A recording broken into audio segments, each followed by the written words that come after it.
ষ্টুডিঅ'ত মই নেত্ৰজিৎ বৰা। এবাৰ ৰমাকান্ত দেউৰীৰ ডাঙৰ মন্তব্য। ৰমাকান্ত দেউৰী এতিয়াও সন্তুষ্ট হেনো হ'বই পৰা নাই। বিজেপি মিত্ৰজোঁটে 100খনৰ অধিক আসন লাভ কৰাৰ পাছতো সন্তুষ্ট নহয় ৰমাকান্ত দেউৰী। ৰমাকান্ত দেউৰীয়ে আজিৰ দিনটোত মুকলিকৈ প্ৰকাশ কৰিলে অসন্তুষ্টি।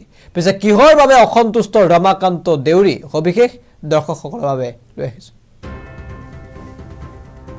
জনাইছো গুৰুত্বপূৰ্ণ খবৰ, মই এতিয়া অসন্তুষ্ট হ'ব পৰা নাই। 25% হিন্দু ভোট এতিয়াও কংগ্ৰেছে পাই আছে। সেইখিনি ভোট বিজেপিলৈ আনিব লাগিব, তেতিয়াহে মই শান্তি পাম। 25% ভোট হিন্দু, 25% হিন্দু ভোট এতিয়াও কংগ্ৰেছে লাভ কৰি থকাক লৈ এতিয়া ডাঙৰ মন্তব্য ৰমাকান্ত দেউৰী। ৰমাকান্ত দেউৰীয়ে ডাঙৰ মন্তব্য কৰিছে যে তেওঁ এতিয়া অসন্তুষ্ট।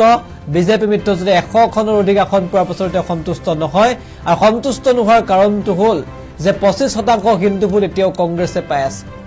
এই হিন্দু ভোট যাতে কংগ্ৰেছে নাপায়, সেইখিনি ভোট যেতিয়া বিজেপিলৈ আনিব পাৰিব, তেতিয়াহে হেনো সন্তুষ্ট হ'ব ৰমাকান্ত দেউৰী।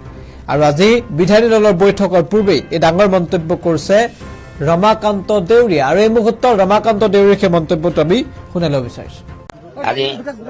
আজি এটা ভাল দিন, আমাৰ দলীয় নেতা নিৰ্বাচন হ'ব। দলীয় নেতা নিৰ্বাচন হ'ব মাননীয় প্ৰাক্তন মুখ্যমন্ত্ৰী, আৰু আজি দলীয় নেতা নিৰ্বাচন হ'ব মাননীয় ডক্টৰ হিমন্ত বিশ্ব শৰ্মা ডাঙৰীয়া। এটা ঐতিহাসিক দিন, সকলোৱে এটা ভাল দিনৰ কথা কৈছে।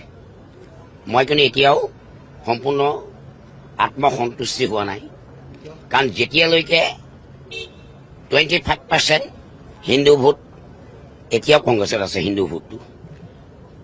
গতিকে হিন্দু ভোটটো 20% যেতিয়ালৈকে আমি আনিব নোৱাৰোঁ, তেতিয়ালৈকে সম্পূৰ্ণ সন্তুষ্টি লাভ কৰিব মই নোৱাৰোঁ। কোনোবাই সন্তুষ্ট লাভ কৰিছে বেলেগ কথা, কিন্তু মই সন্তুষ্ট লাভ সম্পূৰ্ণ এতিয়াও হোৱা নাই, বাকী আছে। আৰু সন্তুষ্ট লাভ কৰিবৰ কাৰণে আমি 25% হিন্দু ভোট আমি আনিব। আজি এটা ভাল দিন, আমাৰ দলীয় নেতা নিৰ্বাচন হ'ব। দলীয় নেতা নিৰ্বাচন হ'ব মাননীয় প্ৰাক্তন মুখ্যমন্ত্ৰী, আৰু আজি দলীয় নেতা নিৰ্বাচন হ'ব মাননীয় ডক্টৰ হিমন্ত বিশ্ব শৰ্মা ডাঙৰীয়া। এটা ঐতিহাসিক দিন, সকলোৱে এটা ভাল দিনৰ কথা কৈছে। মই কিন্তু এতিয়াও সম্পূৰ্ণ আত্মসন্তুষ্টি হোৱা নাই, কাৰণ যেতিয়ালৈকে 25% হিন্দু ভোট এতিয়াও কংগ্ৰেছত আছে হিন্দু ভোটটো। গতিকে হিন্দু ভোটটো 20% যেতিয়ালৈকে আমি আনিব নোৱাৰোঁ, তেতিয়ালৈকে সম্পূৰ্ণ সন্তুষ্টি লাভ কৰিব মই নোৱাৰোঁ। কোনোবাই সন্তুষ্ট লাভ কৰিছে বেলেগ কথা, কিন্তু মই সন্তুষ্ট লাভ সম্পূৰ্ণ এতিয়াও হোৱা নাই, বাকী আছে। আৰু সন্তুষ্ট লাভ কৰিবৰ কাৰণে আমি 25% হিন্দু ভোট আমি আনিব।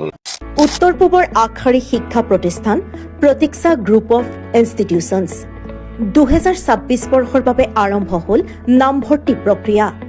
B pharm, D pharm, BSc nursing, BMRIT, BMLT, GNM, BPT পাঠ্যক্ৰমৰ বাবে মুকলি নামভৰ্তি। 17 এপ্ৰিলৰ পৰা আৰম্ভ হৈছে বিনামূলীয়া CEE কোচিং। আজিয়ে যোগাযোগ কৰক এই নম্বৰত 9706321768, 9181022366 আৰু 9181022377।